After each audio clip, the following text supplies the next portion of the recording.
Assalamualaikum warahmatullahi wabarakatuh. Salam sejahtera untuk kita semua. Baik, di pertemuan kelima ini kita akan membahas salah satu tools atau metode atau framework yang digunakan untuk mengembangkan blueprint atau cetak biru dari arsitektur enterprise ya. Nah, di sini kalau minggu lalu kita bahas Zahman framework, di sini kita bahas enterprise arsitektur planning ya. Proses mendefinisikan arsitektur yang diperlukan dalam suatu enterprise dengan menggunakan data atau informasi yang mendukung proses bisnis dan juga mencakup rencana implementasinya. Jadi, enterprise arsitektur planning ini merupakan proses mendefinisikan arsitektur yang diperlukan, ya, menggunakan data dan informasi terkait daripada enterprise atau perusahaan tersebut untuk mendukung proses bisnis dan mencakup rencana implementasinya. Jadi, bagaimana nanti diimplementasikan dari proses bisnis atau bentuk atau arsitektur yang lama ke arsitektur yang baru. Nah, pendekatan dari EAP sendiri menyediakan arah, tahap, langkah, tugas, dan artefak arsitektur yang dihasilkan. Memilih metodologi penunjangnya yang efektif sesuai dengan kondisi dari kebutuhan enterprise tersebut. Jadi nanti disesuaikan bentuk enterprise dengan metode yang digunakan. Nah, minggu lalu kita bahas Zaman Framework. Ternyata ada hubungan antara EAP dan Zaman Framework. Kalau kemarin kita bahas Zaman Framework itu terdiri daripada kolom-kolom dan baris-baris ya, artefak-artefaknya ini banyak, mulai dari what, how, where, who, when, why ya, data, function, network, people, time, motivation, lalu ada berdasarkan scope-nya, lalu berdasarkan, pokoknya di sini ada 6 kali 6 ya. Ya, di dalam sini ada area EAP, Enterprise Architecture Planning. Nah, dia di bagian ini. Nah, kalau dia dilihat dari perspektif planner dan owner, dan dia hanya mencakup pada tiga kolom ini ya, data, function, dan network. Nah, kita lihat di sini. Jadi ini merupakan bagian dari EAP di dalam Zachman Framework. Nah, dari perspektif planner itu ada data yang mana daftar hal-hal penting atau entitas bagi enterprise, lalu nanti function, daftar fungsi bisnis, network yaitu daftar lokasi operasional. Nah, dari sisi ownernya, hubungan entitas bisnis dengan menggunakan entity relationship secara sederhana atau konseptual. Untuk fungsinya itu bisa digambarkan menggunakan DFD, lalu networknya dari jaringan logistik. Nah, jadi kalau EAP ini dia dari Zachman Framework dia hanya melihat dari perspektif planner dan ownernya ya, bagi yang merencanakan dan bagi owner yang mempunyai organisasinya. Nah, ini tahap pengembangan EAP. Oke, ada 4 tahapan. Tahap pertama, tahap kedua, tahap ketiga, dan tahap keempat. Ada 7 proses yang mulai dari inisiasi perencanaan, permodalan bisnis, sistem dan teknologi saat ini, arsitektur data, aplikasi dan teknologi, serta rencana imigrasi. Dimulai dari inisiasi perencanaan. Di sini nanti akan dilihat bagaimana perencanaan dalam melaksanakan pengembangan arsitektur ini sendiri. Lalu dilihat bagaimana model bisnis saat ini daripada enterprise-nya. Lalu bagaimana sistem dan teknologi saat ini di dalam enterprise tersebut. Baru nanti didefinisikan bagaimana arsitektur data, arsitektur aplikasi, dan arsitektur teknologinya. Nah, setelah didefinisikan, barulah dimulai rancangan implementasi atau migrasi dari arsitektur yang lama ke arsitektur yang baru. Oke, ini tahapan pengembangannya ya. Mulai dari tahap 1 yaitu penentuan metodologi yang digunakan, siapa yang terlibat, dan tools apa yang digunakan. Tahap kedua, membangun suatu berbasis pengetahuan tentang bisnis dan informasi yang digunakan saat ini dan teknologi pendukungnya. Jadi nanti di tahapan kedua ini dilihat organisasi atau enterprise-nya itu dia pakai teknologi apa, bagaimana proses bisnisnya. Oke, tahapan ketiga mendefinisikan secara berurut mulai dari arsitektur data, arsitektur teknologi, dan arsitektur aplikasi di masa depannya. Jadi nanti bagaimana arsitektur ini untuk enterprise-nya agar lebih baik. Nah, di tahapan keempat, mendefinisikan urutan prioritas tentang implementasi, aplikasi, jadwal, rencana, biaya, serta rencana migrasinya. Oke. Nah, ini tahapan inisiasi perencanaan, mulai dari tahapan dan hasilnya. Nah, yang dihasilkan dari inisiasi perencanaan ini adalah rencana kerja yang detail, pengembangan dari enterprise arsitekturnya, serta dukungan dan komitmen dari pihak eksekutif dan manajemen enterprise. Nah, mulai dari menyusun misi, visi, tahapan-tahapannya, alokasi sumber daya komputernya, alokasi sumber daya manusianya, tools apa yang diperlukan, ini di inisiasi perencanaan. Sama kayak misalnya kita mau melakukan sesuatu, itu memerlukan sebuah perencanaan, samalah tahapannya seperti ini ya dalam membangun arsitektur enterprise-nya. Selanjutnya tahapan kedua, proses yang kedua ya di tahapan kedua, proses yang pertama itu ada pemodelan bisnis. Ya, hasilnya nanti akan ada model bisnis awal enterprise. Oke, mendokumentasikan struktur organisasinya. Jadi nanti digambarlah bagaimana struktur organisasinya, lalu fungsi-fungsi bisnis enterprise-nya secara lengkap, lalu memverifikasi dan memvalidasi model bisnis awal yang diperoleh. Ini permodelan bisnisnya. Lalu di tahapan kedua, itu di proses yang ketiga ya, ada sistem dan arsitektur teknologi sekarang. Nah, di sini dia menentukan cakupan tujuan dan rencana kerja melalui Information Resource Catalog, ada IRC, nanti ada contohnya. Lalu penilaian dokumen dan sistem aplikasi teknologi yang ada. Jadi saat ini enterprise-nya atau perusahaannya itu pakai teknologinya apa saja. Ya, lalu sistem yang digunakan apa saja, bagaimana arsitektur teknologinya, bagaimana jaringannya, itu didefinisikan di tahapan ini. Ya, hasilnya nanti akan menghasilkan IRC yang konsisten, komprehensif dan lengkap tentang sistem teknologi saat ini. Nah, ini contohnya. Ini adalah katalog sumber daya informasi akademik, contohnya ya, di dalam sebuah kampus. Oke. Untuk kegiatan akademik, itu deskripsinya merupakan aplikasi berbasis Microsoft Excel yang mengolah registrasi siswa, administrasi PMB, dan pengolahan nilai. Jadi, untuk tahapan atau proses registrasi siswa, administrasi PMB, dan pengolahan nilai ini menggunakan aplikasi ini. Mereka masih pakai Microsoft Excel. Unit organisasinya apa? Tata usaha bagian akademik. Penginputannya apa? Staf, TU, dan panitia UAS. Pengelolanya siapa? Wakapsek kurikulum dan dukungan dari koordinator labor. Statusnya operasional, lokasinya bagian akademik, jenis penggunaannya batch, waktu penggunaannya tiap awal dan akhir semester, perangkat kerasnya standar PC misalnya Pentium 4 ya. Isu jangka panjang.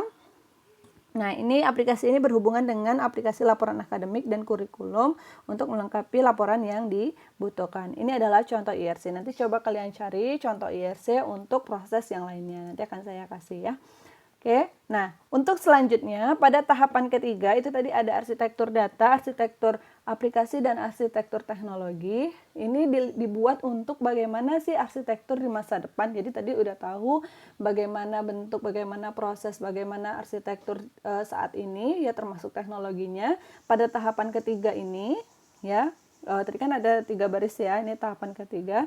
Arsitektur data ini nanti hasilnya adalah model data konseptual yang menguraikan detail data. Tahapannya itu mengidentifikasi dan mendefinisikan entitas data utama, atribut, dan relasinya. Mengaitkan entitas terhadap fungsi bisnis yang telah didefinisikan pada model bisnis. Lalu review arsitektur data yang dihasilkan dengan stakeholder yang relevan. Jadi nanti di sini dilihat, jadi di organisasi ini, di enterprise ini, data-data itu apa saja ya untuk proses bisnis. Misalnya proses bisnis tadi akademik, data yang dibutuhkan apa saja, misalnya data mahasiswa, lalu data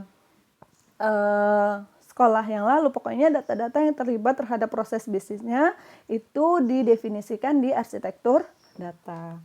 Selanjutnya ada arsitektur aplikasi. Hasilnya nanti adalah model aplikasi konseptual yang mengacu pada model data konseptual sehingga konsisten, komprehensif, dan lengkap. Tahapannya yaitu mengidentifikasi dan mendefinisikan aplikasi-aplikasi utama, mengaitkan aplikasi-aplikasi terhadap fungsi bisnis enterprise yang ada pada model bisnis, menganalisis dampak arsitektur aplikasi terhadap sistem yang ada saat ini, dan mereview. Jadi di sini dilihat ya fungsi bisnis untuk enterprise ini apa saja, misalnya kegiatan penerimaan siswa baru, lalu kegiatan akademik, lalu kegiatan ujian, itu nanti butuhnya aplikasi apa saja Nah, definisikanlah misalnya aplikasi penerimaan siswa baru, aplikasi pengolahan nilai, aplikasi misalnya belajar online. Nah, itu merupakan arsitektur aplikasi. Lalu bagaimana mengintegrasikannya nanti? Apa hubungannya antara arsitektur aplikasi dengan arsitektur data? Kira-kira dari aplikasi ini data apa saja yang bisa digunakan secara bersama? Terjadilah integrasi data. Nah, yang terakhir, pada tahap ketiga ini ada arsitektur teknologi ya. Nah, arsitektur teknologi ini nanti akan menghasilkan model konseptual yang mendefinisikan platform teknologi yang konsisten dengan arsitektur aplikasi data dan model bisnis. Tahapannya yaitu mengidentifikasi dan mendefinisikan platform teknologi utama dan mendukung data aplikasi utama, mengaitkan platform teknologi terhadap fungsi bisnis, review arsitektur teknologi yang dihasilkan dengan stakeholder, dan mendistribusikan arsitektur teknologi. Nah, sini nanti dilihat untuk fungsi bisnis ini, untuk aplikasi ini, itu teknologinya apa saja, komputernya berapa, lalu nanti bagaimana jaringan internetnya. Nah, seperti itu ya arsitektur teknologinya.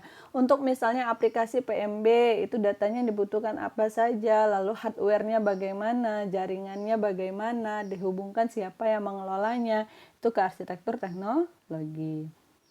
Nah, pada tahapan terakhir ya, pada proses ketujuh ini berada di tahap keempat, rencana implementasi, maka hasilnya adalah strategi migrasi yang menekankan perubahan strategi dari posisi bisnis ini hingga posisi bisnis tujuan di masa depan. Jadi kita sudah ada proses bisnis saat ini, bagaimana kita nanti pindah ke proses bisnis yang telah dirancang pakai EAP ini. Tahapannya yaitu menyusun urutan prioritas dengan mengembangkan aplikasi yang ada di arsitektur aplikasi menggunakan rantai nilai value chain. Jadi value chain ini nanti akan mendeskripsikan, itu akan menggambarkan kegiatan atau fungsi bisnis daripada enterprise-nya, mulai dari kegiatan utama dan kegiatan pendukungnya. Nah, di sini melakukan estimasi usaha, sumber daya, biaya, dan manfaat, menghasilkan sebuah jadwal dan menentukan faktor-faktor sukses dan membuat rekomendasi. Jadi nanti akan ada jadwalnya, kita udah dapat nih aplikasinya apa saja yang akan dibangun pada enterprise atau perusahaan ini atau organisasi ini. Nah, nanti kita bisa sesuaikan pada tahun pertama itu aplikasi apa yang akan dikembangkan, pada tahun kedua aplikasi apa yang akan dikembangkan. Jadi kalau misalnya menggunakan arsitektur atau blueprint ini, kita tidak perlu langsung pada 1 tahun langsung implementasikan semua, kita migrasi dari sistem yang lama ke sistem yang baru, semuanya enggak ya, jadi boleh bertahap. Oke. Nah, yang terakhir ada kesimpulan perencanaan, laporan akhir EAP-nya, materi presentasi hasil dari EAP-nya ini melakukan sosialisasi, menyiapkan laporan akhir, nih kegiatan yang terakhir ya. Oke, ini transisi implementasi. Apa sih keuntungan bisnis dari EAP ini? Fokus pada penggunaan strategi teknologi untuk mengatur data sebagai aset, lalu fasilitas standar komunikasi, dokumentasi meningkat, lalu model data dapat digunakan untuk menjalankan bisnis dan menguji pengaruh perubahan bisnis. Ini keuntungan dari kita menggunakan EAP nanti kalau misalnya sudah diterapkan. Apa perbedaan EAP dengan perencanaan sistem informasi secara tradisional? Jadi ada perbedaan antara kita menggunakan konsep daripada enterprise architecture planning dengan perencanaan secara tradisional. Oke. Dilihat dari yang pertama, arsitektur dibangun atas dasar model fungsional bisnis. Dari IAP itu melihat model fungsional bisnis adalah knowledge, ya, pengetahuan tentang bisnis apa yang dilakukan dan informasi apa yang digunakan untuk mengarahkan bisnisnya. Sedangkan tradisional itu perencanaan sistem dengan cara tradisional tidak dimulai dengan definisi bisnis secara keseluruhan. Model bisnis mencerminkan sifat alami bisnis dan menawarkan fondasi yang stabil di mana arsitektur dapat didefinisikan. Oke, arsitektur mendukung kebutuhan bisnis bukan individu. Oke, Yang kedua, EAP mendefinisikan data sebelum aplikasi. Jadi kalau kita lihat tadi, di urutannya pada tahapan ketiga itu ada arsitektur data, arsitektur aplikasi, dan arsitektur teknologi. Kita lihat dulu, kita definisikan dulu data-data apa saja yang diperlukan untuk sebuah fungsi bisnis. Untuk sebuah organisasi, itu datanya apa saja yang diperlukan. Ya, yang tersedia sumber daya datanya apa saja. Baru kita buat aplikasinya. Ya, pertama arsitektur mendefinisikan seluruh data yang dibutuhkan untuk mendukung bisnis. Setelah lengkap, baru langkah keduanya arsitektur aplikasi. Kalau untuk perencanaan secara tradisional, langkah pertama yaitu menentukan sistem aplikasi apa yang dibutuhkan untuk mendukung bisnis dan apa yang akan dilakukan oleh aplikasi ini. Langkah kedua baru menentukan datanya. Jadi kalau misalnya perencanaan secara tradisional, itu biasanya kalau misalnya contohnya deh, contoh mudahnya ya, kalau misalnya mau skripsi, kita mau buat sistem apa nih ya, kita mau buat sistem apa, misalnya kalian ambil objeknya itu rumah sakit, kita mau buat sistem apa nih di rumah sakit, kita lihat sistemnya dulu, tidak datanya. Tapi kalau IAP kita lihat dulu datanya, data apa saja yang tersedia ya, biar nanti bisa diolah menjadi informasi nih ya. Jadi kita mendefinisikan data dulu sebelum aplikasi. Untuk ketiga, EAP menggunakan dependensi data untuk menentukan rencana implementasi. Pada EAP, dependensi data akan menentukan urutan ideal aplikasi yang akan diimplementasikan. Nah, dependensi data bergantung pada prinsip fundamental di mana harus mengembangkan aplikasi yang menciptakan data sebelum mengembangkan aplikasi yang membutuhkan data tersebut. Secara tradisional, pada perencanaan tradisional, urutan implementasi bergantung pada posisi atau pengaruh pemilik sistem informasi. Oke. Nah, yang keempat, dilihat dari jangka tujuan bisnisnya, kalau EAP itu untuk jangka panjang, ya. Kalau tradisional itu fokus pada jangka pendek. Ya. Nah, itu tadi untuk EAP. Silahkan kalau ada yang mau ditanyakan. Nanti terkait tugas kalian bisa cek apakah ada asesmennya atau tidak. Minggu depan kita kuis. Kalau ada yang mau tanyakan silahkan melalui WA group atau di komentar. Saya akhiri. Wassalamualaikum warahmatullahi wabarakatuh.